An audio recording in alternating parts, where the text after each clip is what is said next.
by 3. Look inside yourself, what do you see? The pain is in your mind, no, nothing stops me. Everyone is looking at me. Heart is pounding and we're down by 3.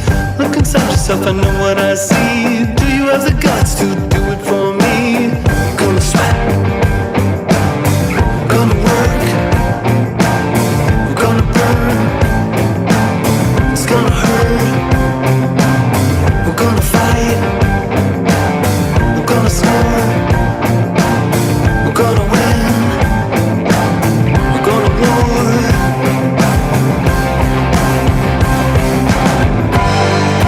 Right of the glass, kick some ass.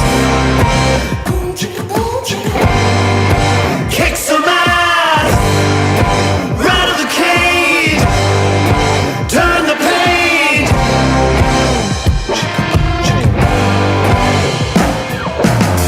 Time to break, not gonna choke. Game over, no class, don't gloat.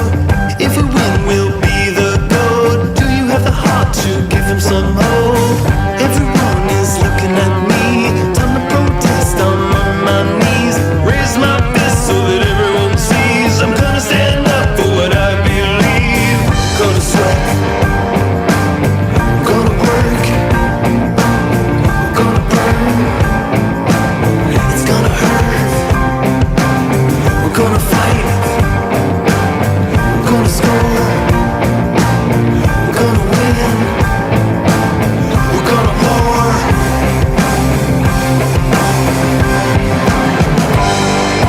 Right on the glass. Kick some ass. Boom, chicka, boom, chicka. Kick some ass. Right of the cage. Turn the page. Boom, chicka, boom, chicka. Gonna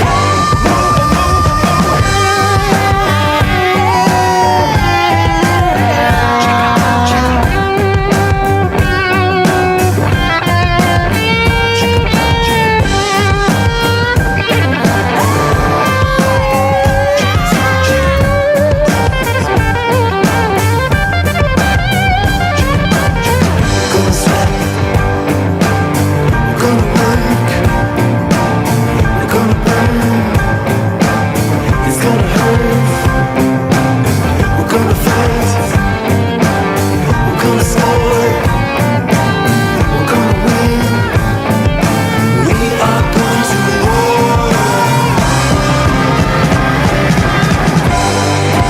Right of the glass, kick some ass.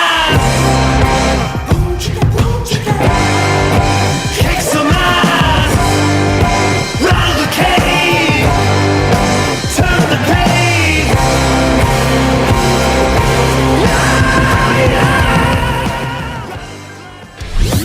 Here we go. Welcome to Puckin' Pigskin. Great sports fans talking hockey and football with a dash of everything else.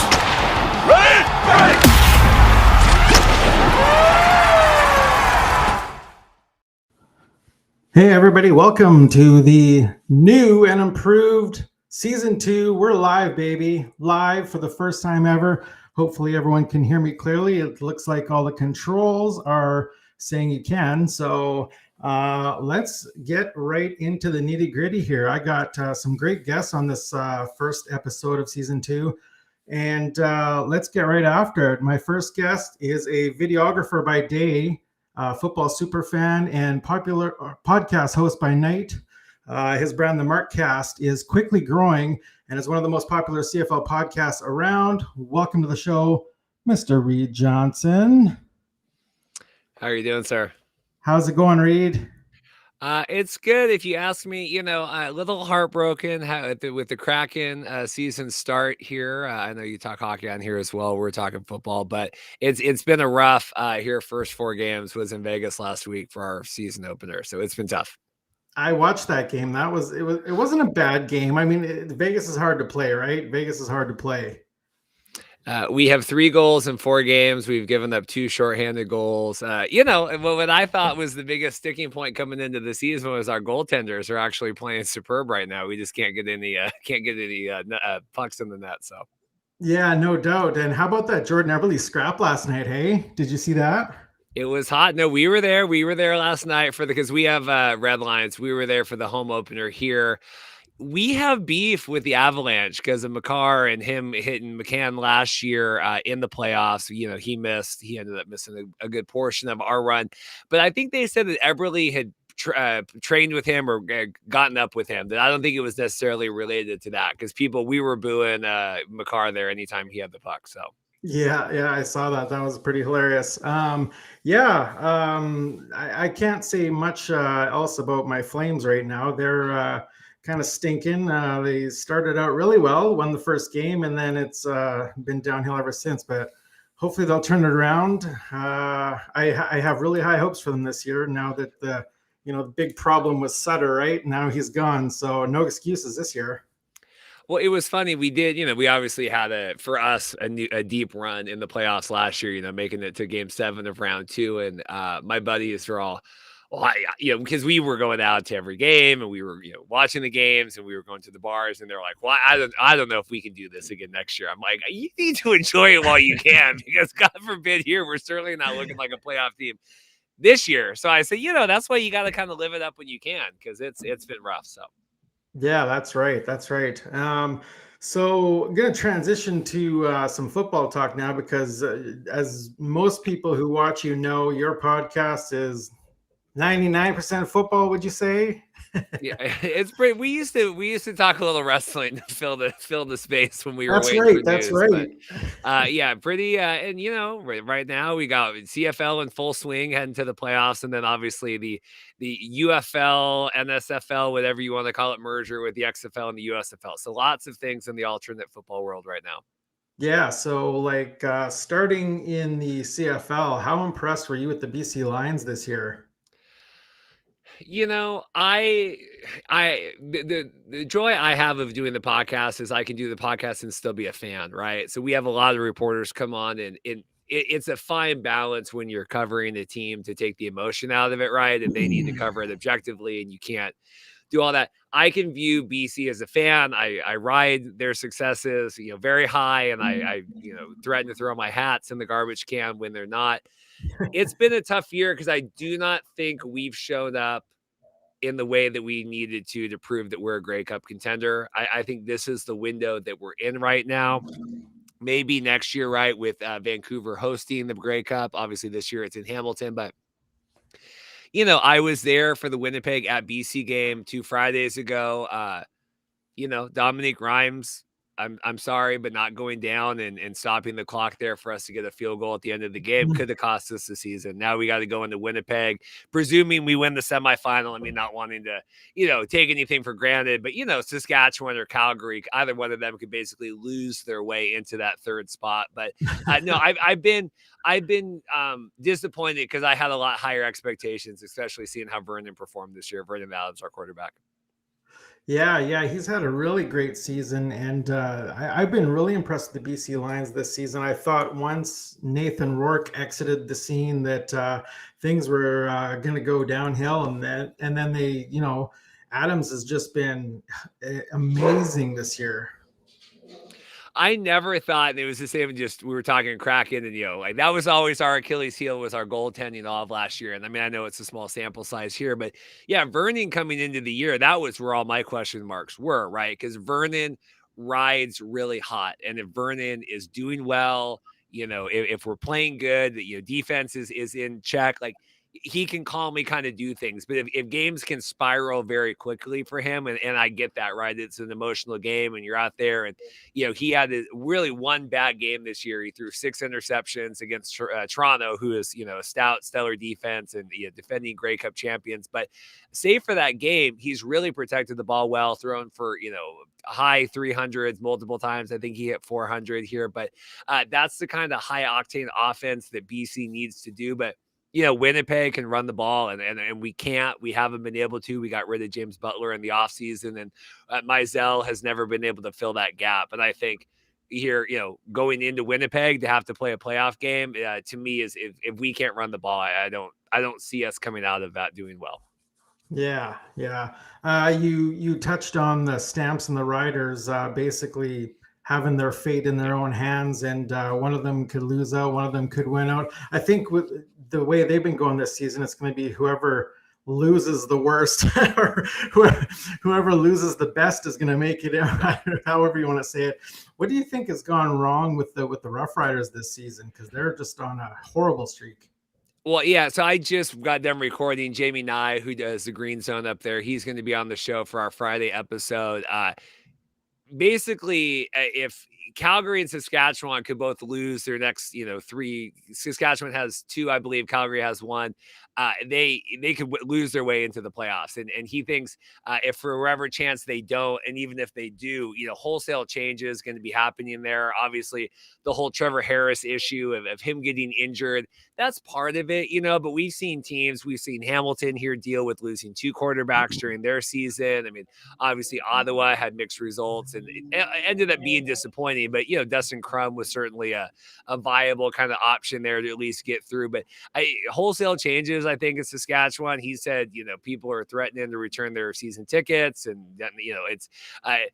If you would have told me right now that the Edmonton Elks would be a more popular franchise with everything that they had going on midway through the season, I would be very surprised. But it doesn't seem like Calgary or Saskatchewan, things aren't that well in either of those markets. Yeah, Calgary. I after last season when Bo left and Jake Maier didn't look too terrible, and I had high hopes for them this season. But yeah, Maier, he's kind of hot and cold, and it's been mostly cold, unfortunately. And they're not in a good place right now. And I really think that Maier is not the answer there, and that they may need to go after a big quarterback. So I hope they can. Hopefully can do something in that quarterback position.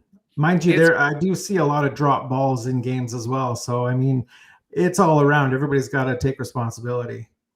Well, it's got to be so disappointing for them because they really thought they had their answer. And we had Mhm. Maier on preseason last year, and I said, hey, I want to get on your wagon right now because I saw big things. And he was, you had Bo Levi there forever, and he was, that's the next anointed prince here standing by. And yeah, I don't know if it's scheming, if it's the receivers not helping him out, if it's him, if the moment's too big now that Bo's not there and I don't have my safety blanket. I remember this, and now this is distant memories, but Tua is, killing it right for the Dolphins right now and everything else. But there was always that when Fitzpatrick didn't stay on with the team, it's like, is Tua still going to be Tua if he doesn't have a safety blanket there? Well, I think Tua has proved just fine here, but I don't know. Something's gone wrong. And Maier, I like him, and he certainly takes accountability, which I like, but something's not working out there. Yeah. And looks like Bo's not really having the exact season that he probably wanted either. Injury trouble, of course, is most of the issue there, but he's looked a little shaky since coming back. He hasn't been back for very many reps. I think he played only a half last week, and I mean, he didn't look great. He didn't look like Bo Levi Mitchell of 2-3 years ago. But what are your thoughts on Bo? He's old, man. Like Bo, even when Bo, what was the stat? He had thrown however many picks, and even in the game before he got hurt back, and they've kind of Hamilton, that is, kind of Frankenstein this offense here to get, now they're third, they're 1 game away. You got to play Montreal. You never know. Cody's kind of the same way as Vernon, gets a little wants to will his team, and maybe he'll throw a ball or two that he's not supposed to. But yeah, I mean, Bo's been fine. I was listening to that game when he came on, and the first pass was almost an interception, and then he kind of settled down a little bit. But it seems like they're going to do kind of a dual quarterback system here getting into the playoffs. Because I don't think you can disregard Taylor Powell kind of for the work that he's done getting you guys to this point, and obviously with Matthew Schultz as well being injured there off and on too. Yeah, definitely. You mentioned the Elks and what they've done in the last season, or maybe what they haven't done. What they have done is, in my opinion, Victor Cui's done a great job of bringing some interesting marketing to the game and some in-game experiences there at Commonwealth Stadium. But the Elks still struggling until Chris Jones starts Trey Ford, and then all of a sudden, bingo! That's the magic touch. What are your thoughts on Jones not starting Trey Ford a little earlier? Did he see something in Trey Ford that he didn't like perhaps earlier in the season, or what are your thoughts? Well, it's weird to me that it was, Victor gets, a mutual departure. Yeah. I mean, you can take that either way if it was, how mutual that departure was. But, obviously he leaves, Trey Ford goes in. I've heard all sorts of rumors that, Victor Quee wanted Trey Ford and Chris Jones didn't. But I mean, Chris Jones was the one that drafted Trey Ford and specifically went out and got, they traded up to be able to get him. Like, it's coaching malpractice. It took this line to bring Trey Ford into the game, especially because he played with success last season before he got injured, and then played with success in the preseason this season before kind of everything was going on. So I don't really understand that. He was a similar guy I wanted to get on the show and kind of hitch my wagon to because, like here we went through the whole Nathan Rourke of it all. Like here you have another stellar Canadian quarterback, and maybe he's not lighting up exactly. Nathan was kind of, the phoenix flying here to the sun as hot as you could. But here you have a young guy you can build around, wants to be in the CFL. And yeah, I think there was some sort of personality issues there. Jones wanted him to play more of that wide receiver role, maybe short yardage, and Trey didn't want that. And I think he had turned down a tryout in the States. I think it was with the Bills season before last where they had wanted him in that role too. And so it's good to see him now. And I mean, they certainly saved their season, but if you had played him at the beginning of the year or even 4 or 5 weeks in, you'd probably be in the playoffs. Yeah. So do you see Chris Jones sticking around long in Edmonton, or you think they're going to try and get him out of town as soon as possible? I think he looks like a coach of the year right now. I mean, Yeah. right? Yeah. It's such a how you do lately, and I'll tell you, even not to keep going back to the Kraken, but we were very down on Dave Haskell season 1. Comes back, gets the Kraken together last season, and he was a nominee for coach of the year. Comes out last night, standing ovation. Well, I mean, depending on how the season goes here, it's a very much what have you done lately, but I think for missing the playoffs, I think Edmonton has the most juice right now for missing the playoffs of any of these teams. I mean, certainly not Saskatchewan or Calgary.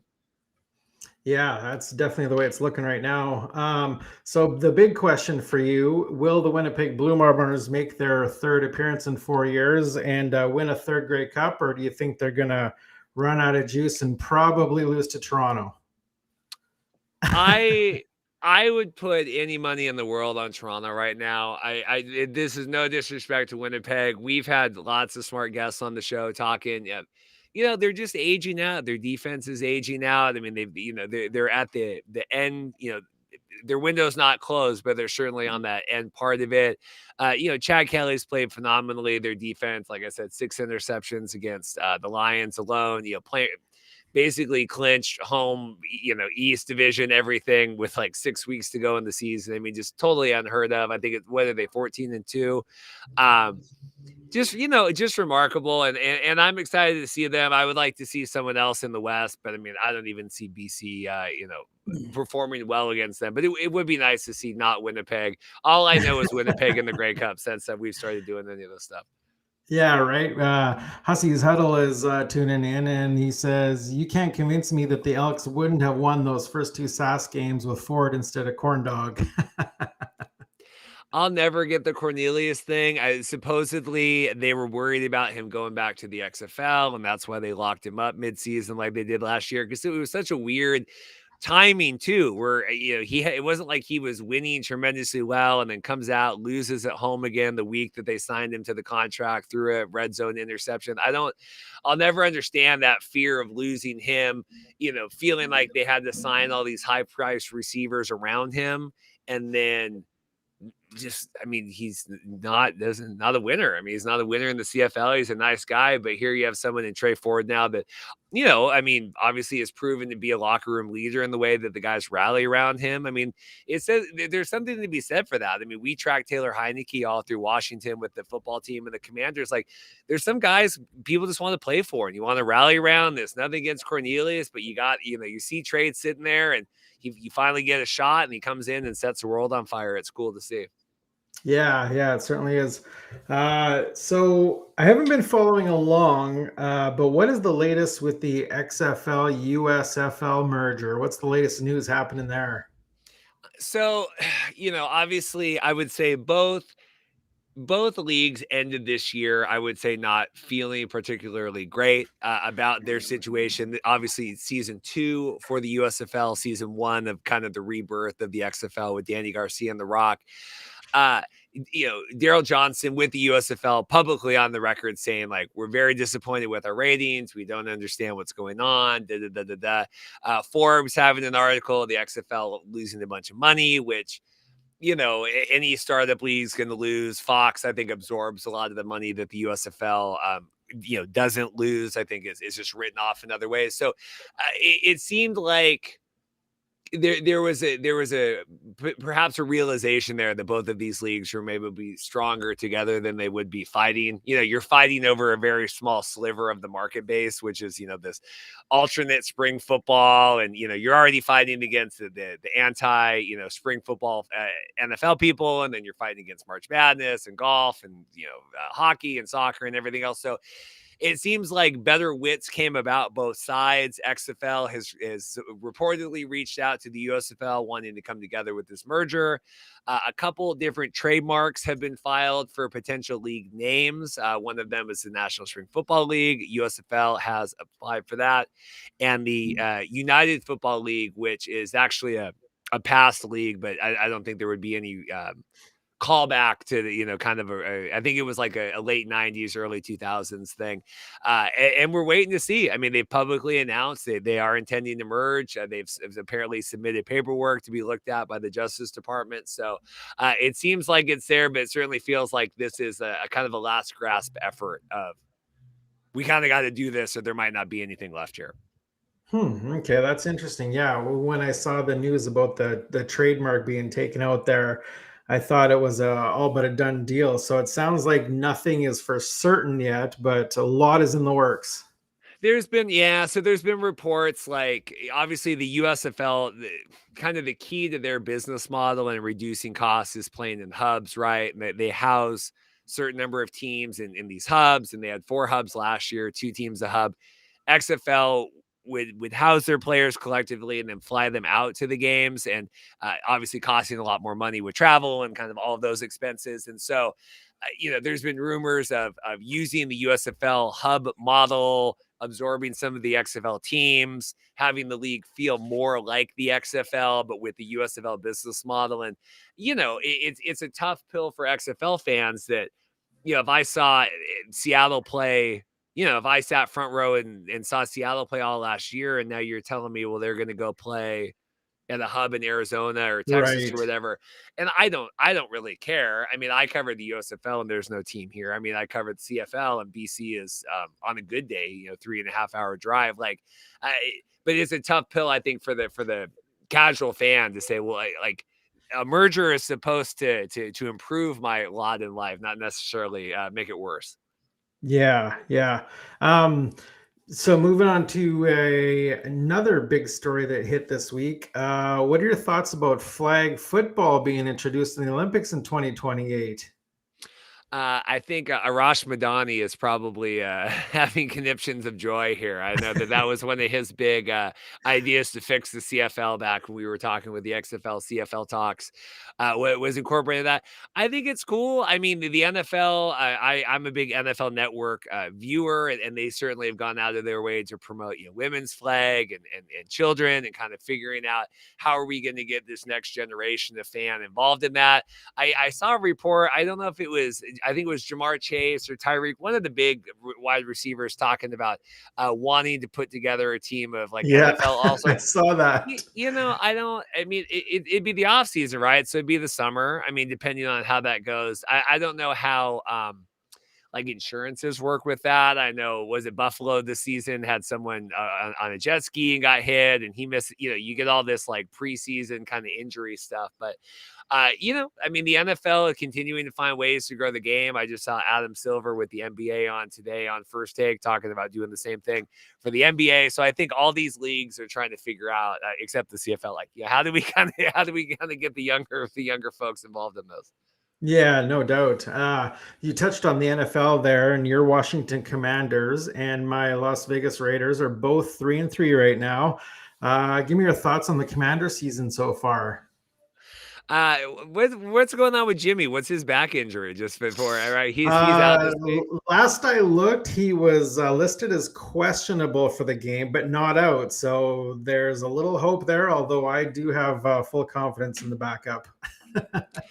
It's so hard with the Commanders here. We have new ownership come in, right? And we have, was it Josh Harris and Magic Johnson? And I mean, there's like 18 people, but they're kind of like the faces of the franchise in those terms of the ownership. We got waxed by the Bears 40-20 on Thursday Night Football. To me, that would have been enough to have Ron Rivera and Jack Del Rio dismissed. We've had issues with Ron for a while now of, he's not the offensive coordinator. He's not calling plays. He's not the defensive coordinator. He's not watching practice film. Apparently, he did not know how good Sam Howell, our quarterback, was, because Sam Howell never played during the year, and he doesn't watch the practice film, so he never realized. Like, there's a lot of weird questions, and so I kind of hoped that we would have lost last week against the Falcons, just because. Maybe the worst, maybe it's kind of like a soul for a soul here, where we kind of got to give the season up to get rid of Ron. But now we're 3-3, and Magic Johnson's tweeting out like, man, Ron Rivera really had the guys ready to play. And I'm like, that's definitely not what I want to hear right now, is Ron Rivera getting any credit for that. I will say, it's hard to be a worse coach than Ron Rivera. And I do think that Josh McDaniels probably has that hat. I think he is probably a worse coach than Ron Rivera. Absolutely. There have been some calls this season, and I was like, you're first and goal on the 5-yard line. What are you doing?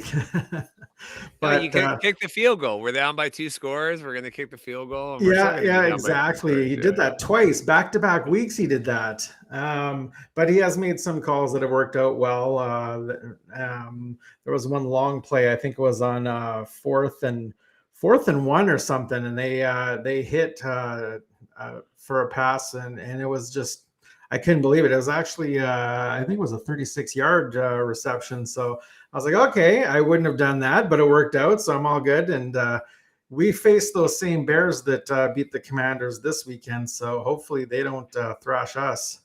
I'll tell you, that Raiders stadium is too nice for as poor of a team as the Raiders are. I mean, it really is at least, like, you're watching the Chargers in Dallas on Monday night. At least the Chargers are competitive, right? I mean, they've got their own, just cavalcade of issues, and the Rams are kind of trying to rebuild after selling out to win the Super Bowl. But the Raiders are not a particularly exciting brand of football right now, especially against that. They had that Packers game, was it 2 weeks ago? Like, it's just a shame that stadium is so nice, and you're watching just the most pedestrian football you've ever. I mean, it's bordering on XFL, USFL stuff there, where you're watching these games and you're like, these guys. I mean, they're not, it's just not exciting, and they're not taking chances. And I think LaFleur is being shown a little bit of maybe how much he relied on Aaron Rodgers, kind of the same way Belichick is learning here without Tom Brady. But it's interesting. I wish the Raiders would do better. I mean, at least Derek Carr was exciting.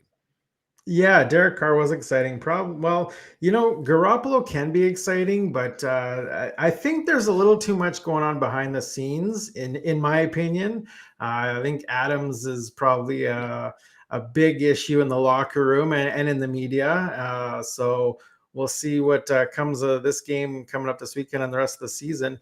The Commanders, of course, aren't without their own controversy. What do you make of this group that's suing the Commanders, or the talk about suing the Commanders if they don't change their name back. No, it's never. And they just need to pick a name and move on. I don't mind the Commanders. I didn't mind the football team, but you can't do this rebrand every 3 years. I get that the ownership group maybe, maybe doesn't believe it, doesn't love the Commanders name. They kind of inherited it, and that has a lot of the Dan Snyder stuff, and they should have picked a different name before. But like, I got a lot of Commanders merch now. And if you're saying, hey, maybe this year is a mulligan and then we rebrand going into next season or whatever, you're asking a lot. But no, the Redskins is never coming back. I mean, that's, they've publicly said, was it Jason, our president, saying that, Jason Wright, that's never coming back. And so I just wish they would pick something and stick with it. I mean, even the Edmonton football team was good compared to the Elks, I think. I like having a little bit of flair on that. I like the Edmonton Energy. I think they should have went with the Edmonton Energy. That's hot. It doesn't. Yeah, I mean, it doesn't go quite with some of the CFL teams, right? I always laugh when they do that TSN logo, and like you've got the Tiger Cat, and you've got the Lion, and you've got the Winnipeg plane coming in, and it shows the Rough Rider. It's just like a guy sitting there like flexing because like what is a Rough Rider? But no, I like the energy. That would have been good, but Elks is fine. I would have went with Elk and not Elks, but I guess I'm used to it now. So. Hussey's Huddle has commented again. He wants to know who is the favorite to win each conference. What are your thoughts? I mean, right now, I think Miami, right, for the AFC, I think is without a doubt. Bengals, they certainly bouncing back, and Burrow looked better. Obviously we're Seattle, and they looked really good against the Seahawks this week. Geno Smith just couldn't do anything. I texted Farhan Lalji. I said, I thought we traded away Russell Wilson. Like, what's going on here? Like, why he just couldn't do anything.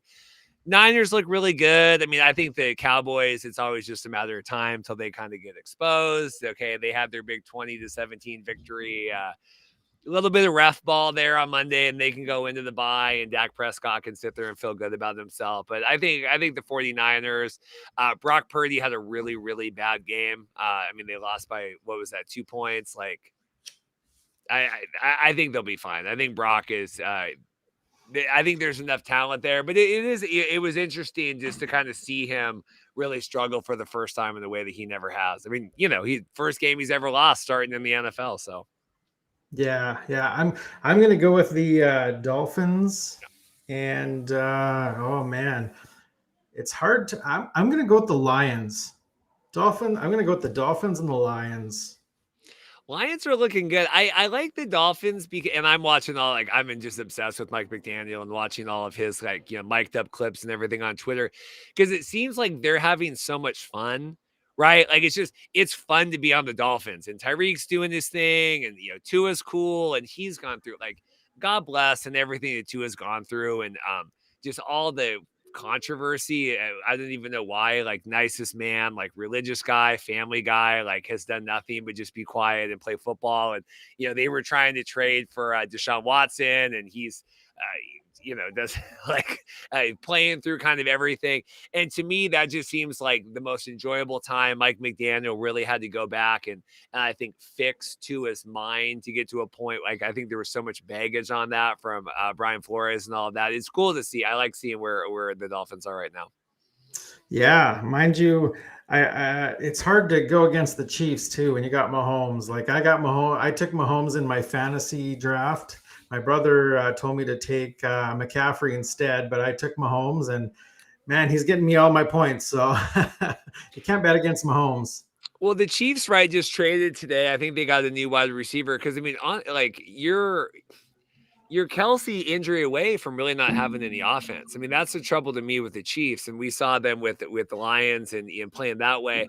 To me, they were kind of able to patch it together last year with Juju and everybody else there, but to me, it seems like Kelsey's carrying the bulk of that load, and he's old, I mean, he's been 2 injuries. I mean, he came back, came back into that game where he hurt his leg here the other week, but that's a key part of their equation there. And, it's a really long season. That's my only fear with them. Otherwise, I think they're fine.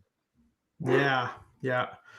Well, Reid, it's been great catching up with you again. You, of course, were on my first season a couple years ago, and it's always great talking to you. You're one of my favorite CFL accounts, so I'm sure we'll be talking again. And thanks for coming on. Appreciate it. Anytime, just let me know. Excellent. Thanks, Reid. All right. Now, I've been seeing my next guest all over social media platforms, posing with CFL players and coaches and posting hilarious reaction videos to CFL games. Coach Phil reacts is his accounts pretty much on every social media platform. Coach, welcome to Puck and Pigskin. Glad to be on, man. Glad to be on. Yeah, so I have to ask you first off, are you or were you an actual coach? Yes, I actually am. It's not a shtick. It's not a gimmick or just something I put together. No, I've been coaching since I was 18 years old. Oh, okay. Where are you coaching right now? Give a So shout out. I took a year off because I decided to go back to school to get my degree in elementary education.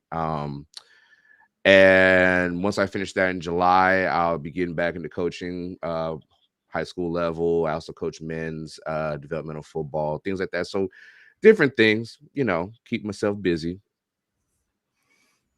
That's great. That's great. And so, of course, I've been seeing you most recently, as everyone else has, doing reaction videos to CFL games. How long have you been a CFL fan? Well, I ain't gonna sit here and BS and act like I've been some lifelong CFL fan. I've been aware of the CFL for most of my life, but it's been about a year, 2 years that I finally have been like just dove right all on in, and it's about 2 years, man. About 2 years like deep into it. And for those that haven't watched you, you, of course, are a big Saskatchewan Roughrider fan.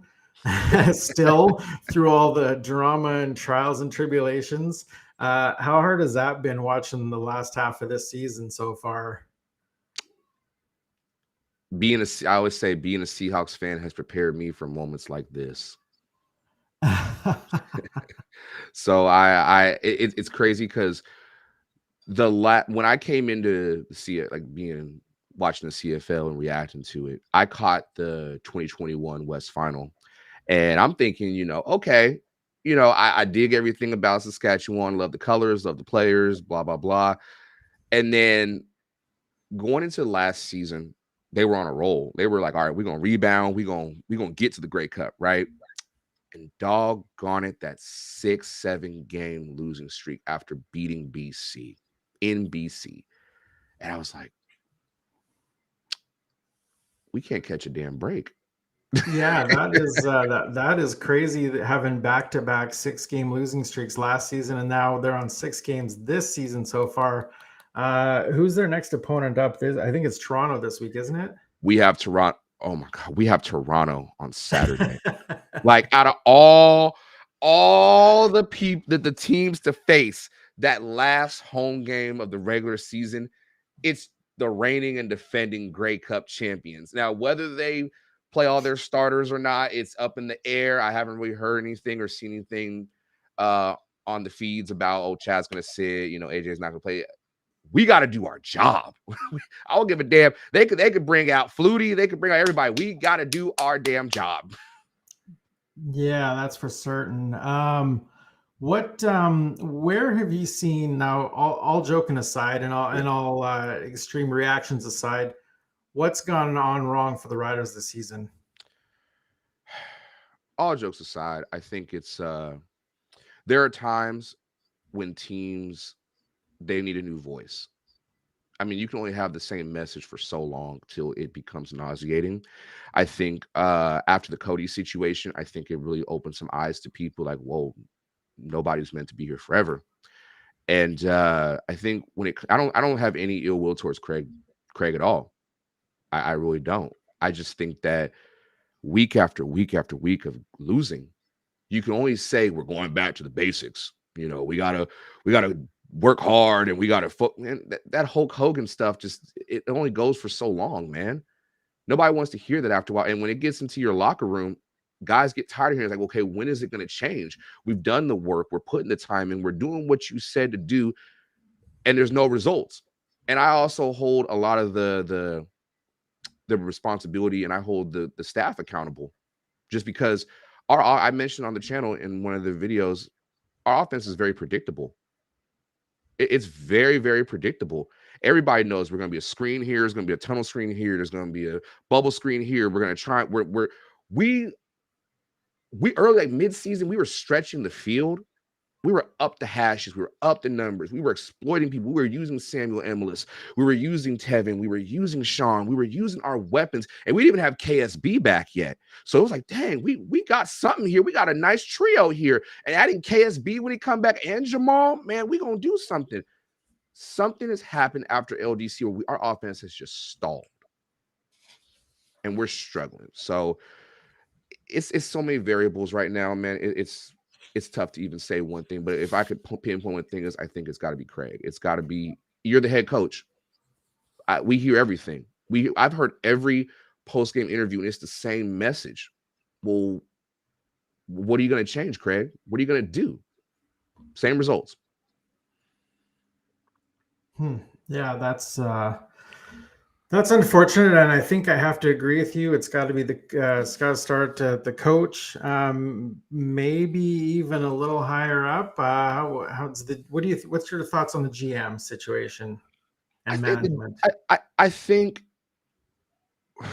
it's really tough to say, but when it comes to everybody want to call for the GM's head. They want to call for the president's head too as well. But at the end of the day, like, we got to spend money to win games. We have the money. We got to go get some pieces. We got to do something. I'm not saying we overhaul everything. I think there's pieces like on the line, and also we got to shore up the trenches. We got to shore up that D line and that O line. We're moving guys around just to get by. We can only get by for so long, so we got to go in the pocket. But I saw Hamilton make moves. I saw Montreal make moves. I saw them go get Sean Lemon, and that changed everything for their defense. They went and got Darnell. They did things. We're just sitting here like, okay, we got all these injuries. We're gonna ride with the guys, and that's great. You can ride with the same guys, but at some point, you got to add pieces to win games that are going to be assets to your system, to be pieces that are going to make you better and win games. At the end of the day, you're in a results business. You win or lose, cut and dry down the middle. GM got to make moves. Plain and simple. Yeah, John David says, hopefully Saskatchewan gets it together, and I'm sure millions of Rider fans agree with you there, John. Do you like Jake better than Fajardo? That's a good question right there. Jake and Cody, very similar, but They're very Jake, similar. Very, very similar, very similar pocket presence, mechanics, the whole nine. I think Jake is still a little wet behind the ears in some ways. Not enough game experience. He's getting experience now, trial and error, but right now it's like 6 straight losses, man. Like, bro, we got to do something, man. I believe in Jake. I see what Cody's doing in Montreal with Jason Moss. I don't really know the relationship between Jake and the OC, but Jake got to say something. I know he's a young buck, but like, bro, you got to say something like, this is not working. We got to use our talent, man. We got to put the ball in our stars' hands and move them around. And I'll even credit, like, when I went to Edmonton, I had a conversation with Gino Lewis, and he was like, they're moving me around, and I like it. I like that now I can move around from the slot. I can be on the boundary. I can be different places, and we can move around, and I can be used in places where I can get the ball and help. That's all I've ever wanted. And I'm like, that's what we need to do, man. We got Sean, Tevin, Sam, KSB. We got other pieces, guys off the bench that, man, move them around, play chess a little bit, have some fun with the offense, take some chances, calculated risk, but not crazy risk, if that makes sense. Yeah, no, that definitely makes sense. Ludicrous Fox says Saskatchewan fans need to be louder than they have before. They need to use that home field advantage. That's right, Saskatchewan. Oh my goodness. When I was there a week or so ago and we played Hamilton, and maybe my expectation was set so high because it was my first time back since LDC. LDC was rocking. You couldn't hear a doggone thing. When I got to my seat, I was sitting behind Hamilton's bench, and then I sat with some other Rough Rider fans. You could hear a rat piss. It was that quiet. I heard more from the sideline than I did the stands. It was ridiculous. And I think the fans, I hear it a lot from the Riders, the Rider fan base, man.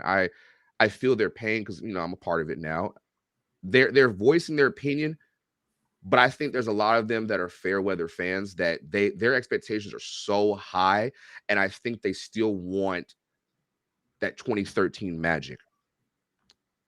And I'm a firm believer. I know it's probably gonna ruffle some feathers, but at some point we can't always look back and say that's what we need. We need that 2013 vibe. We need that magic. Well, that was 10 years ago. The game has changed. We can't go back to that. We got to make new magic. And it starts with the team, obviously, but it also starts with the fan base too. We got to be more supportive. You can't just jump off the bandwagon and only hop back on like, yeah, we're here. We're gonna be in the Grey Cup. Like, no, you got to be with them through the thick and the thin, man. You got to see it through. That's all it is. Yeah, definitely. Now, you talked about going to the game there, and I noticed you've been to quite a few stadiums this season. Have you been to them all?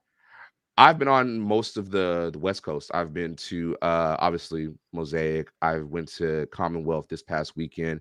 I've been to BC Place. I was gonna go to McMahon, but it just wasn't. I had too many other obligations that I had to fulfill that night. Yeah. It was that 2.5 3-hour drive was just not. It wasn't the move. Well, next season you're gonna have to hit them all, I guess. Or next season, do the East Coast. Yeah, that's my do plan. the East Division. Yeah, next season for the tour 2024, Toronto's my first stop. I'm gonna do whatever I can to get to Toronto first. I want to go to Ottawa. I want to go obviously Montreal. Very excited to do that one. But I have some stuff in the works right now, so. Wink, I wink, might nice. be in Canada every weekend. So Nice. You're gonna have to hit up the Atlantic game too. That's apparently a big yes, draw. that's one. Everyone's asking me like, "Are you going to come?" I'm like, they were asking me on a Friday, and I was like, I looked at the tickets, and I was crazy to look at the tickets. Like, I'm not paying almost $3,000 for that. Like, give me a little window, give me some time. I'm gonna take that money and invest it into the Grey Cup, but not. And after watching that game, I was like, "Oh, thank God I didn't spend almost $3,000." It's all about the experience, coach. It's all about the experience. Yeah, well, Are you going to Grey Cup this year? yes, my kids and I will be at Grey Cup. Nice. I have actually yet to attend a Grey Cup game, which is sad as a CFL fan. I definitely would like to go to the next one in the West, which I believe will be BC. In a couple years. Is it a couple years or is it next year? I can't remember. I think next year's BC and then it's in Winnipeg. Is next year BC? Yeah. I think so, yeah. That would definitely be a nice one to go to because it's indoors. So if they don't open the roof, but yeah. So now that you've been to all the stadiums in the West, almost, which one do you like the best? Not including Mosaic, because you're going to say Mosaic. No, actually, I can't really say like which one's the best because that'd be a disservice to everybody. I think every stadium I've been to so far has its own presentation and just how you take it in. Like, for instance, like Commonwealth, the most history to me that so far from what I've experienced, the most history. Mosaic, probably the most relatable for like an American because you feel like you're in an NFL stadium. You go to IG, it is the most loudest, frustrating stadium. That's what I've heard. Very frustrating, but like you enjoy it. BC by far, like BC is a different one. One of my closest friends was like, it reminds you of Cowboy Stadium a little bit. Oh, the old Cowboy Stadium, Yeah. When I walked out the tunnel, and I got some footage of it, I'm gonna put it on the channel here soon. When I walked out the tunnel pregame, you look up, and I always look at the as a football coach, my thing is I love the walk from the locker room to from the locker room through the tunnel out to the field. That's peaceful to me. I felt that same feeling walking out the tunnel in Mosaic and in BC. That was beautiful view, and you see the top, the roof, and everything. They opened the roof, and it was just wow. It hit me. It made me emotional. Like, dang, I gotta let me get my call sheet ready, you know. But you can't pick one, man. You just can't pick one. Ludicrous Fox says my home field is IG Field, but I really like Mosaic's layout. Mm-hmm. Yeah, Mosaic is just when I tell people this a lot, you know, when I get into Regina, it feels like I'm back home. It's the most relatable to me. It feels like I'm in my city, like a second home in a way. And finding your way through Mosaic is so easy. It's very simple. It's not complicated. You find your seat. Very nice place to be. Now, you talked about the Grey Cup, and big question is: are the Blue Bombers going to make their fourth appearance in a row and a third Grey Cup in 4 years, or is someone going to upset them? Any given Sunday, any given Saturday, any given Sunday. Anything could happen. And the West is so crazy right now. We already know the top two teams, BC and Winnipeg. We already know what's going to happen there, but you can't sleep on, you know, whoever's going to be. Could be, you know, it could be us. It could be Calgary. Anything could happen. So the West is crazy. Now the East, people don't talk about the East as much because they think Toronto's got it on lock. I think, just me personally experiencing it, seeing with my own two eyes, Montreal is the scariest team right now. And I wouldn't say like offensively, like they're like a 6 out of 10, but that defense has been hot. And who gonna test them? Who's gonna test that secondary? Because they're creating just turnovers. They're getting to the quarterback. They're stacked on every level as far as just having a dog in the trenches with Sean Lemon, having a dog at linebacker with Darnell Sankey, and then that secondary is just blitz happy. Just my guy Reggie Stubblefield, you know what I'm saying? Yeah. Deverett, you know, Dequoy is a cold piece. But the East is up, and the East is not as locked in as people think it is. If Montreal can take care of business against Scamilton, then Montreal did give them a fight, Toronto a fight. So we're going to see what happens there. And it's definitely going to be Winnipeg in the West, you think? If Winnipeg gets the home field and it's cold outside and that Winnipeg air is out there and that snow hit, yes. If it's indoors in BC, it's going to come down to them last 4 minutes. Who knows? Who can manage the clock better? Who knows?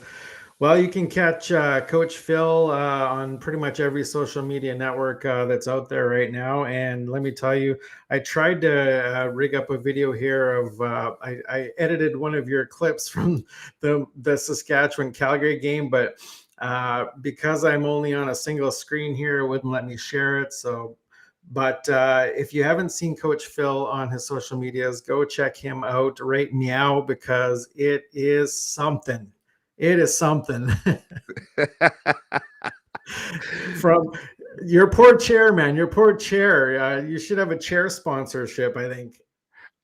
You know what? It was a little funny secret that I'm going to get up out of here. The last video I did, the one with the bat. Yeah. That was it. My chair just gave out. And every single time I sit in this damn chair, it just sinks more and more and more. And I'm like, I put it back together actually, because the back finally fell off. It's an Amazon chair. It was like $88. I was like, all right, this is a great chair. I've been beating this thing for weeks. And if anybody wants to sponsor me for a chair, a very sturdy chair, let's make it happen. But this poor chair, man, it's held together. They need to put this chair in the CFL Hall of Fame, because this thing has held my big ass up for weeks. No doubt, no doubt. Some great stuff there, great content, and you're gonna explode, man. I can see big things happening, and you hinted to some things coming down the line. So I can't wait to see what you got in store. Let's just say a lot of stuff's happening behind the scenes, and you might catch Coach Phil doing game of the weeks every week. Oh, nice, nice. All right, Coach Phil, it was great having you on, and I'll definitely have you on again, and we'll talk some maybe Grey Cup playoffs or and stuff further down the road here. Yes, yes. Thank you so much for having me, brother. And you're doing a hell of a job, man. I love what you're doing. Thanks, man. Thanks, man. Have yourself a great night, and we'll catch you down the road. Yes, sir. Take it easy. All right, Coach Phil reacts, and like I said, if you haven't seen his social media, you definitely need to check out Coach Phil reacts. Coach Phil 425, I believe, on most social networks. His YouTube videos are hilarious, doing reactions to CFL games. All you need to know is that he beats his chair with a bat. He talks to his dolls that he's got there, and it's just definitely a show. Speaking of a show, my next guest, you may have seen my last guest on Oilers Twitter threads or on shows such as Straight Off the Pipe, his new show, 97 Octane Hockey. He has been on the show before in season 1 a couple years ago. Hockey aficionado, Oilers aficionado, Mike Dirsa. Welcome to the show, buddy. Thanks for having me. Always a pleasure to have you. I love talking Oilers. Not an Oilers fan, obviously, but my wife is an Oilers fan, so I watch almost every game. So I feel like I can talk Oilers a little bit. We don't get into contracts and all that kind of stuff because I don't pay attention to numbers. I just like watching and talking. Yeah, that makes for interesting pillow talk, I'm sure. No, it's funny because we go out on game days and I wear the Flames gear and she wears the Oilers gear, and we get a ton of comments. It's definitely the number one topic no matter where we go. My fiance is a Bruins fan, but it didn't take her long to adopt a Western Conference team, and luckily she didn't choose Calgary, and she came from Calgary, so So she's did she choose the Oilers? She did. I have a feeling that she was probably pressured into that choice. Yeah, Connor McDavid and Leon Draisaitl worked their magic on her. Yeah. I'm glad most Oiler fans are back off the ledge after last night's blowout in Nashville against the Preds. Wasn't looking too great there to start the season, or did you not take much from those games? Well, we had a so-so preseason. I mean, and it's hard to judge. I mean, 8 games of preseason is a lot. And Connor had everybody in Edmonton 2 weeks before anybody else in the league. I'm not buying the excuse they were tired. I just think Vancouver might have spent a good portion of the preseason prepping for kind of a home and home series with us, and we started looking at big picture instead of individual games, and there was some defending issues for sure in both games, and that was a bit of a concern. I thought sort of in game 1, goaltending was not quite where you'd like it to be. I don't fault everything on goaltending. I think, team defense was a bit of an issue. Whether you want to say part of that is because they're trying to implement a bit of a new system, switching from kind of a man-to-man style of defense in their own zone to an actual zone. I don't know. It just seemed like some basic elementary hockey mistakes were being made, and Vancouver was opportunistic and made us pay. The second game was a little bit closer, but still the same kind of glaring defensive mistakes were there. We totally outshot the Canucks, but the chances they did get, they cashed on. And And their goalie played pretty well in the second game. DeSmith, turned aside 40 some odd shots, I think, or Who expected that? it always happens to us, man. We seem to have more trouble with backup goalies than we do starters. It's a weird thing for a very high skilled team.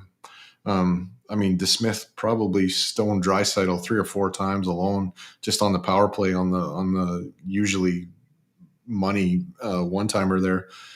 Few nice glove saves where he didn't get all of it, but he just got enough to deflect it into the corner or whatever, and held them in the game and gave them a chance, and they took advantage. So I think Vancouver got us playing a little bit higher level than maybe we were ready for. But it worked out good going into Nashville and kind of took them by siege, and Draisaitl just feasts on them. I don't know what it is, but I don't think I have any memory of a hockey player totally just annihilating one franchise like he has with them. It's unbelievable. Same thing with McDavid. I don't remember the numbers exactly, but both of them are at least a couple points a game against Nashville. Draisaitl, I think, might have been four per game. Yeah, the last 12 games, I think he's just torched them in his career. It's unreal what he does. Like, the meme of the Grim Reaper knocking on the door. You do that with Nashville at each door, and he's coming again. Do you think the Oilers came into the regular season a little bit too high and mighty after beating the Calgary Flames AHL team with their starting lineup? Yeah, I don't know if it was anything to do with beating Calgary, but maybe reading a little bit of their own press and some of the Eastern media finally getting on board that they're going to be a good team and potentially challenge for the Stanley Cup. Yeah, maybe a little bit of complacency there set in, but I gotta give some credit to Vancouver. I think they had a game plan. I mean, I think they studied tape and were ready for Bouchard's cute little drop passes back to McDavid. Yeah, they certainly were. In back-to-back games, they were really close to picking it off and going the other way on pretty much a breakaway because Connor's going full steam up ice. And if they're going to turn around, pick that off and head the other way, I don't even know if McDavid would be in the play anymore. So I think Tocchet had them pretty ready for us. I guess I'll kind of get my answer tomorrow when we play the Flyers because the Flyers beat Vancouver. So what kind of team are we going to see when we go into Philadelphia? If we blow them out, then I think my theory that Tocchet really game plan for us is correct, but we'll see. Yeah, and talking about Connor McDavid flying down the ice, how about that goal last night? I don't even have to describe it. You already know what I'm talking about. It's just... Yeah, I mean, the presence of mind to get up and not go back to your own end thinking that the puck was going that way. I mean, I don't know if it's luck, good management, or just, he's in tune with the hockey god himself or what it is. But it's just an unbelievable goal. Just ridiculous. Is there a slight possibility that he actually, while he was being tripped up, played that puck through the defender's legs and knew where it was? Don't think so.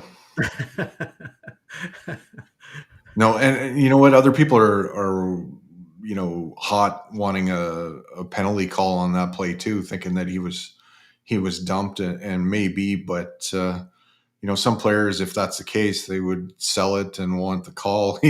He just got up and took off and didn't even think. So the presence of mind there to be that engaged and not let anything bother you. Crazy. Some stranger has commented and said that was luck. Simple as that. I would probably agree. Definitely luck. Although with a player like Connor McDavid, you never know. Yeah, lucky that the puck's maybe in front of him, but I mean, to do what you did and to get up and just annihilate, Saros didn't have a chance. He was beat.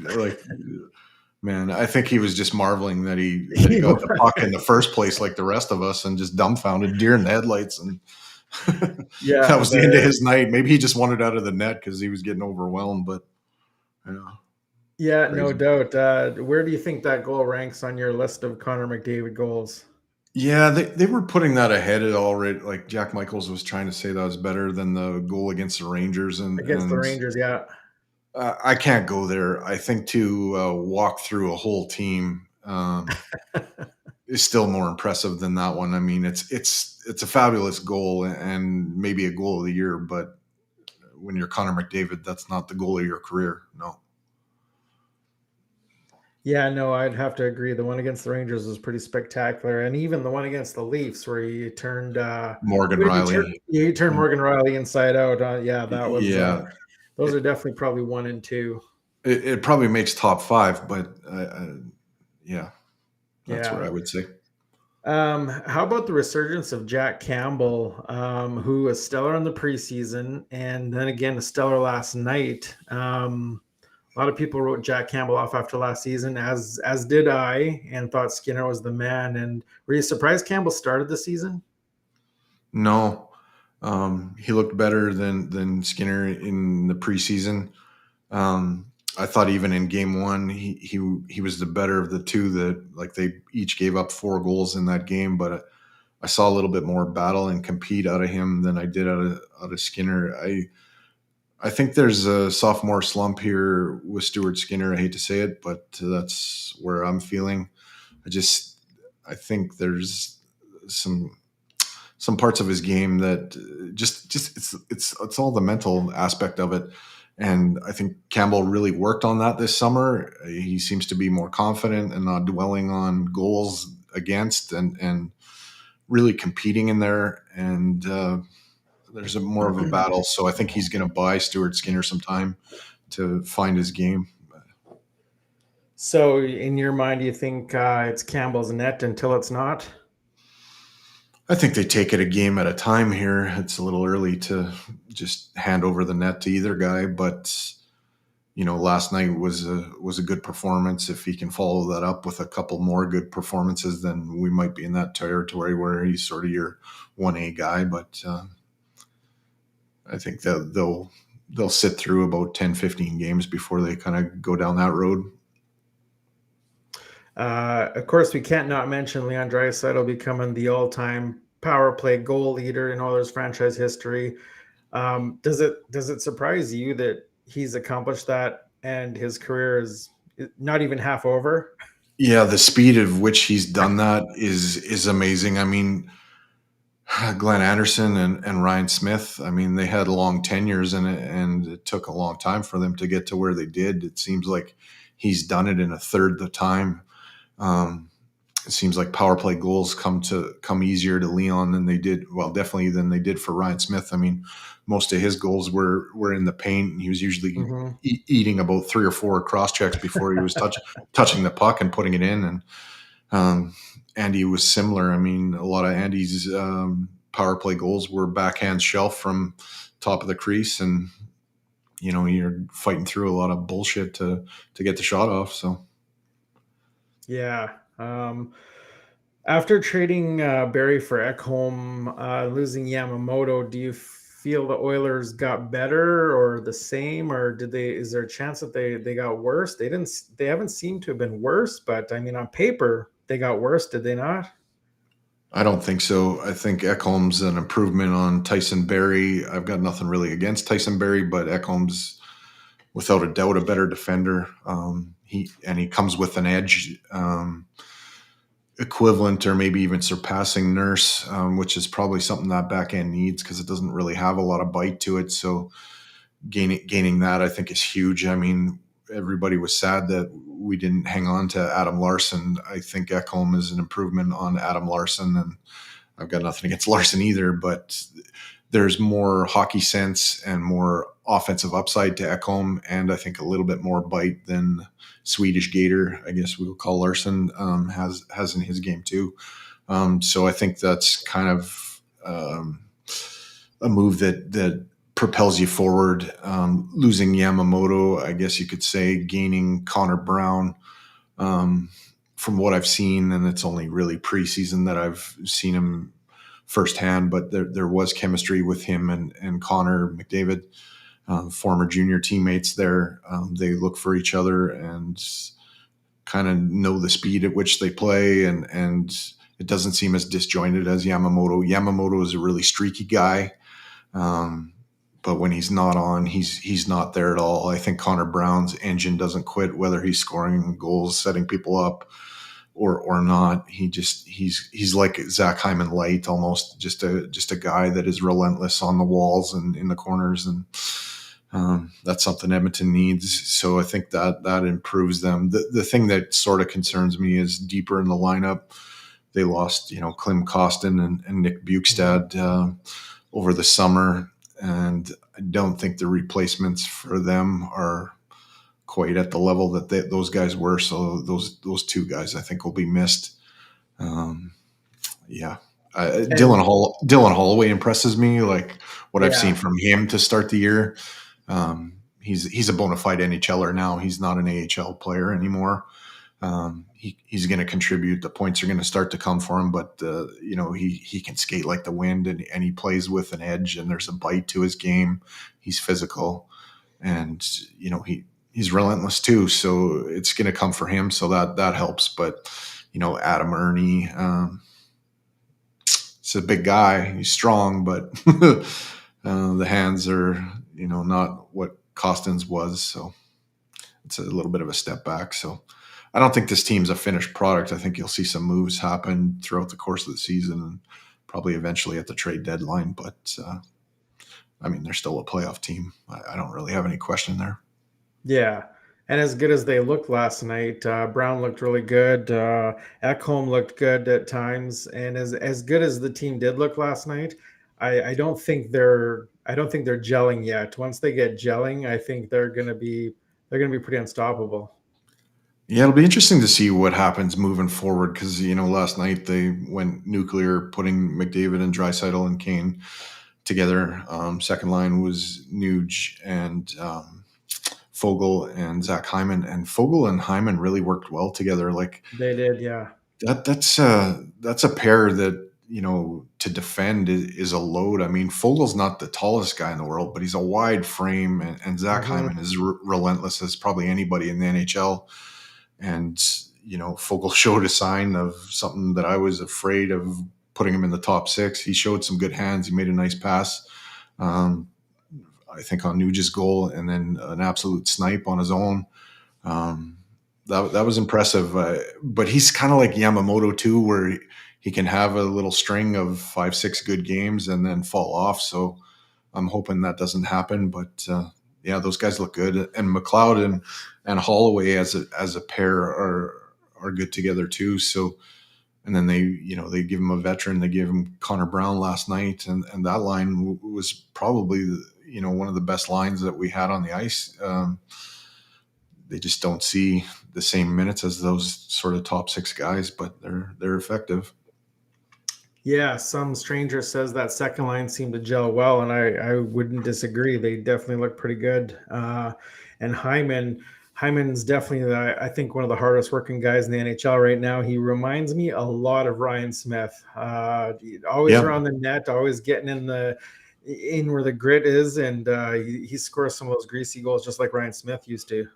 Yeah, I would say he's a lot like Ryan Smith, probably a little more upside, better hands, but and he's got a stick that actually has a little bit of a bend to it, whereas Smitty really didn't. But hard to Hyman knock. still has all his teeth too. Still, yeah, knock on wood.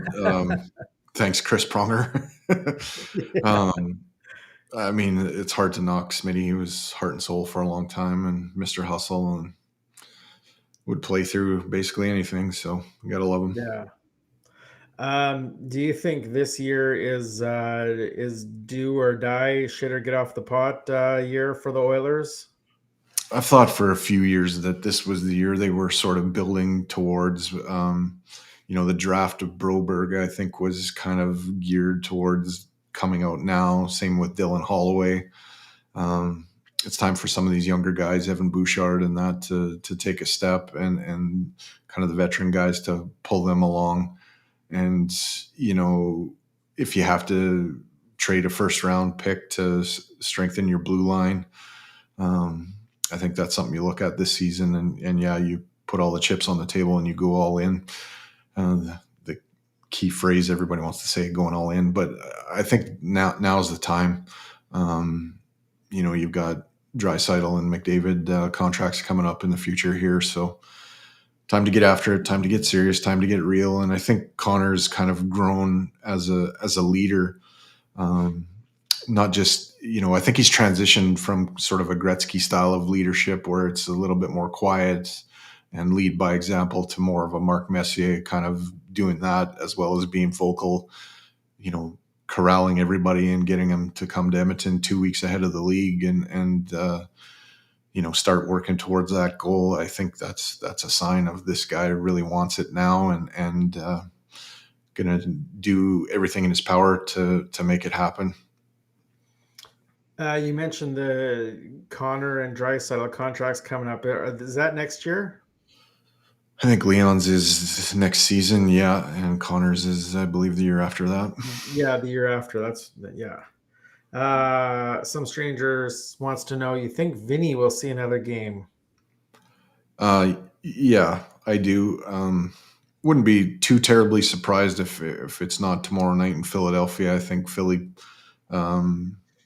might be a little bit more of a physical, kind of nasty, typical Flyers hockey. Yeah. So they might dress him for that, but yeah, eventually they'll get him back in, and it wouldn't surprise me if it's tomorrow. The thing that concerns me about Desharnais, I think in the playoffs he was a little overwhelmed with the moment, but I think his skating sort of got a little bit exposed. I think you want his physicality and that edge and mean and nasty, because it doesn't hurt to have that in your lineup still in this NHL. But I think they're trying to see what they have in Philip Broberg, if he's going to be capable, being a 5'6" defenseman in this league or even higher on a regular basis. So they're giving him a longer look. And I thought kind of in Nashville, he didn't hurt us at all. He kind of flew under the radar, and from a depth defenseman, that's exactly what you want. If a guy is a depth defenseman and you're noticing him a lot, it's usually because he's doing the wrong things. So I like what I see there. Yeah, Desharnais was definitely a guy that I liked last season. I to be honest, I was kind of shocked to not see him in the last few games here, but I'm hoping he gets back in the lineup. But do you see one of the guys that are in the lineup now taking a spot in the rafters for Vinny? I think if it's anybody, it's probably Broberg, but I think it depends what you're up against. Like if they think they're going to get into a war, then Desharnais will be in the lineup. If it's a trench warfare game, you want that guy because he's mean, nasty, and he's not afraid to to take a penalty to send a message. And I don't think that's Philip Broberg at all. So yeah, it's definitely the type of game they're probably up against Philadelphia. What are your thoughts so far on the Connor Bedard era? What are your thoughts on seeing Connor Bedard so far, if you've seen much of him? I don't know if you've been paying attention. There's amazing skill. Not to. Yeah. They're pushing him pretty hard, and I think Taylor Hall was like saying that he wished they would back off a little bit and just let him breathe a little. But he's not Connor McDavid, but there's a high skill level there. I think if I have a criticism, I think it's trying to do a little too much, too cute. And I think he'll learn that in the NHL, you don't have the same time that you do in junior to do some of that kind of stuff. So I think once he figures out to simplify a little bit, he'll start to torch people, because he is hard to, he's shifty and crafty, and he's going to be a good NHLer. I don't have much question there. He doesn't have the same size that McDavid has, so durability might be a little bit of a question. But I guess he works really hard in the weight room, so eventually that's gonna pay dividends for him, I think. And yeah, as long as he can stay healthy, I think he'll have a great NHL career for sure. Yeah, definitely. I've seen him play a little bit. I think there's definitely some jitters, some nervousness, maybe some jitters there. But I think once he realizes, like you said, that you can't be cute in the NHL, or you're probably going to get hammered, or if anyone can catch him. But yeah, definitely agree with you there on Bedard. Did you see the Vegas Golden Knights Stanley Cup rings? Thanks to your Twitter profile page. Oh man, And my Facebook profile. I know that they've got like a hidden dealio with them, and kind of yeah. But when our team isn't winning the Stanley Cup, I don't really give a shit about other people's paraphernalia. No, the reason I bring that up is because I got an email. They were offering replica rings to their fans who signed up, and so I go on the site and I look, and they're only $10,000. Oh yeah, only and they're a replica ring. Perfect. Yeah, You can have a fake ring for 10 grand. yeah, Simple. yeah. Maybe need to go hit up Vegas and win on the slots first. You know what? I gotta say this. When they first came into the league, they had like a little contest, and they ended up like mailing me a shirt free because I entered this contest. Oh yeah. So maybe they're just trying to recoup the money from that free giveaway the first season when they came into the league. Yeah, definitely. Did you see the shootout goal the other night against the Flames? The one that took about 30 seconds. Who the heck was it? It was a Are you Washington talking player. Kuznetsov? Yes. That was against Calgary? Yes. Oh, so I got one thing to say about your goalie then. Where's the poke check? Where is the poke check? Exactly.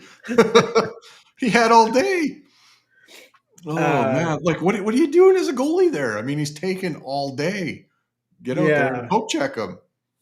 Yeah, so there's talk now that people want to see rule changes on shootouts where, there should be maybe a time limit, or what do you think? Shot clock. Shot clock, yeah. I don't know. To me, the rule is, as long as there's forward momentum, you're good. Yeah. If a guy's trickling in that slowly, like, come on, get out there and poke check the puck away from him. Yeah, I don't know. I think if you're going that slowly, your head has to be down a little bit. I don't think you're just knowing where the puck is the whole time. So it's money for a goalie to poke check that. Yeah. And he walked in right to like the top of the crease before he let it go. Oh yeah. He was like right top of the crease. So how you don't poke check that, I have no idea. No. Go and get it. Like, he's got no momentum. He's not going anywhere. He's like, exactly. I saw posts about the Winnipeg Jets attendance, 11,000, just over 11,000 last night. People talking, Jets in trouble, team maybe moving. Everyone goes to the extreme. What are your thoughts on attendance there in Winnipeg?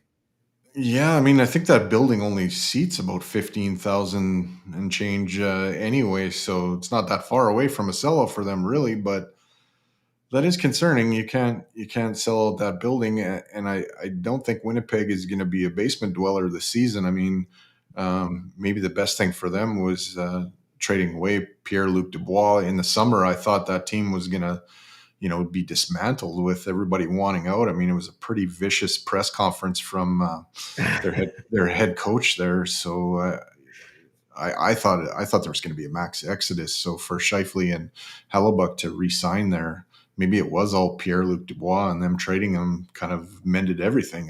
It's funny because like when Paul Maurice left there, he basically blamed the players for you guys have the skill to get it done, but you're just not doing what I'm telling you. And so then he goes to the Stanley Cup final in Florida. It looks really bad in Winnipeg. And then, their coach says what he said in the summer. You just, holy shit, what's going on there?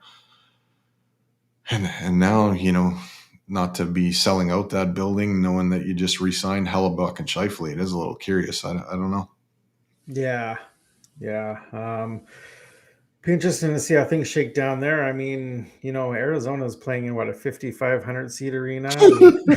I mean, if Yeah, we're gonna maybe move the Winnipeg jet. needs We're to go gonna to a move the smaller Jets arena. because we're gonna move the Jets because they can't sell out a 15,000 foot or 15,000 people building. But it's okay, Arizona. You can play in this closet. And wouldn't you know it? Magically, Arizona's doing well now to start the season. Well, it's about time. I mean, and you know what'll happen is, come the end of the season, Clayton Keller will get dealt for, probably a first or something like that. But they just keep like dismantling their own success. Maybe they'll pick up Matthews finally, and they'll. Yeah, I think that's I think that's a dream of many Canadians, just to That's the not hear talk about every him. year.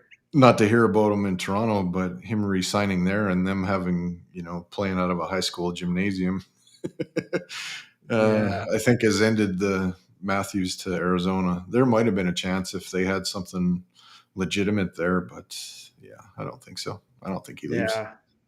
Yeah. Well, anything else you want to touch on NHL wise? What's your biggest surprise so far this season? Yeah, I'm surprised that LA in the summer didn't go after Connor Hellebuck and then made the deal for Pierre-Luc Dubois and giving up what they gave up. On paper it looks like they're solid down the middle, but Pierre-Luc Dubois, like that guy is, Jekyll and Hyde. He'll be lights out 2-3 games and then he'll disappear for 7 or 8 and then come back. And he's just such a streaky guy that I don't know. I thought there was a real chance that they were going to go and get Hellebuck, and I'm grateful that they didn't, because LA was on the verge of being a real threat in the Western Conference. They gave us all that we could handle 2 years in a row, and I just don't see it now. Like their goaltending is, I think, taking a little bit of a step back. I think it's Phoenix Copley and Cam Talbot now.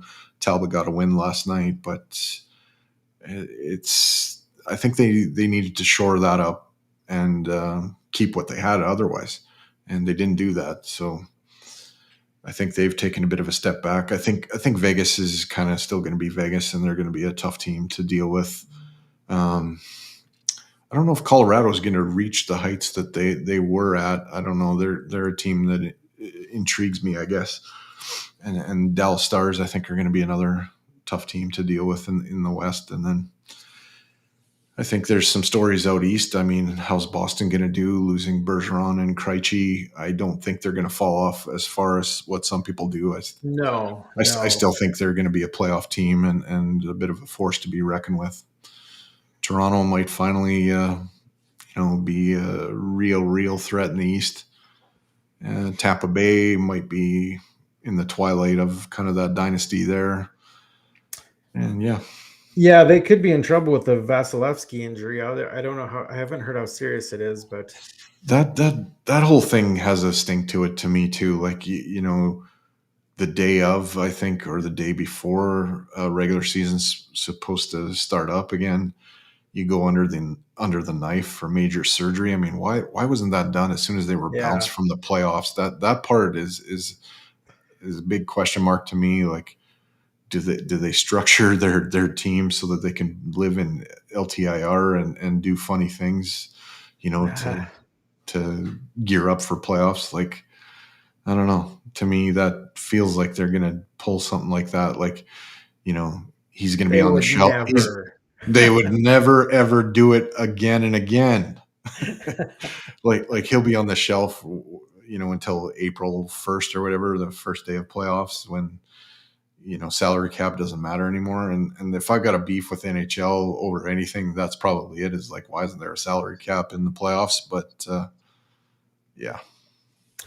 Yeah, all those valid points. I think a big surprise for me, definitely in the East, is seeing the Panthers near the bottom. I don't know if they actually won last night. Did they pull out a win last night, or last I looked, they were at the bottom. So uh, I will check my out of town definitely, scoreboard. definitely a surprise to see them near the bottom. I thought they would start strong and be a really strong team this year, but just Didn't not play happening so far. Didn't play yesterday, but they beat the Devils on the 16th. Oh, okay, yeah, the 16th then, Monday night. So they did win. So they must not be in the basement anymore, at least. Yeah, Who's in the and basement? Calgary. it was us in Buffalo, but we both won yesterday. So Oh man. Well, it's been a weird season so far for a lot of teams and fan bases. it's funny you mentioned that because the other day you guys were playing and Eric Francis had to say, I don't know what the whole thing was, but he said all season. So all of us other fans are making fun of that and just, Draisaitl scored a goal in every game all season. Yeah. Jeez. I don't know what to say about him. Hey, it's your show. You can say whatever you want to say about him. I don't think I would say anything that hasn't been said already. So there's no point. Is he like the Calgary's Mark Spector of Yep. like TV broadcasting? Yeah. Yeah. Yeah, exactly. You just if you don't see Flames Twitter much, you just type in his name up in the search bar and see what comes up. You want to entertain yourself. Yeah, everybody's got one of them, I'm afraid. Yeah. Well, Mike, it's been great catching up with you, and I'm sure we'll cross paths a few times this season. You're always welcome on the show. Yeah, I'll probably get you on board to talk Battle of Alberta. Is the first meeting the Heritage Classic? Is that right? I think so. I did hear that, I believe, which is crazy. Are you going? I don't believe so. I'm supposed to work. I probably could get out of it if I wanted to bad enough, but I'm not sure. My kids want me to go, but I just don't think it's going to happen. Well, I threw around the idea, but then I thought, what tickets am I going to get? Am I actually going to see anything? I mean, Probably not. You could go for just the experience, I guess, Yeah, but yeah. you're not actually going to see the game. So I thought, good chance it'll be freezing ass cold. Well, maybe not. It's not. At least it's not in January. Yeah, it won't be like the first one. No, I think if you were gonna go and you wanted to really see binoculars, would be an idea. Yeah. No, I'll sit on my couch and watch it. I think that's where I'm at too. Or at a Yeah. pub. Yeah, it looks like it's going to be a neat event. Like today, they showed kind of an image of what it's going to look like around the rink itself, and that looks pretty neat. They've got like a big tarp, I think, or whatever, and Yeah. looks pretty cool. And hey, Nickelback will be there. How can you go wrong? Well, here in Grand Prairie, they like to throw shoes at Nickelback concerts, but I don't mind Nickelback at all. I don't mind Nickelback. I've never mind. I find the beef with Nickelback hilarious. It is, yeah. I find them a lot like AC/DC, where like a lot of the songs kind of sound similar, but I like their music. I got nothing against them. All right. Well, like I said, it was great having you on, and we'll have you on again real soon. And hopefully we'll have some, you have some good Oiler news to talk about today, but I had nothing to talk about on my side. So hopefully that turns around.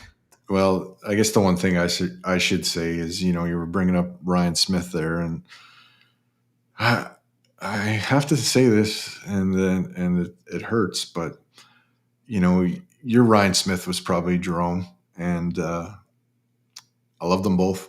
There was talk towards the end where the Oilers were going to try to sign Jerome again, and I would have loved that. for me as an Oiler fan, watching Ryan Smith, ironically, take all the cross checks and abuse from Darian Hatcher over the years and standing in front of the net. When Iginla dropped the gloves and beat the crap out of Hatcher, I cheered for him. I love that. To me, that was retribution for all the bullshit that Smitty took over the years. And then, you go on to play Tampa Bay in the finals there, and he takes on Le Cavalier. It was like, no matter who you are, I'm going to go through you and do what it takes to show, we won't be pushed around. And awesome. Yeah. Yeah, well, I don't think the Flames will see another player like Jerome again, but maybe further down the road. Yeah, those kind of guys that can do everything there is to be done, I think, are kind of a lost art. I can't think of anybody in the NHL right now that's even close to being as equipped to do it all as Jerome was. It's a different game now. Different game. It is. All right, Mike. Well, you have yourself a great night, and we'll chat again soon. You betcha. Thank you. All right. Well, guys, that's another episode, the first live episode. Let me know in the comments how you felt it went. And we'll be back next week, same time, same channel. Hit us up on YouTube, Facebook, Twitter, X, whatever you want to call it. I'm on Threads. I'm pretty much everywhere. So hit me up there, like, comment, subscribe, all that fancy kind of stuff. And we'll see you again next week.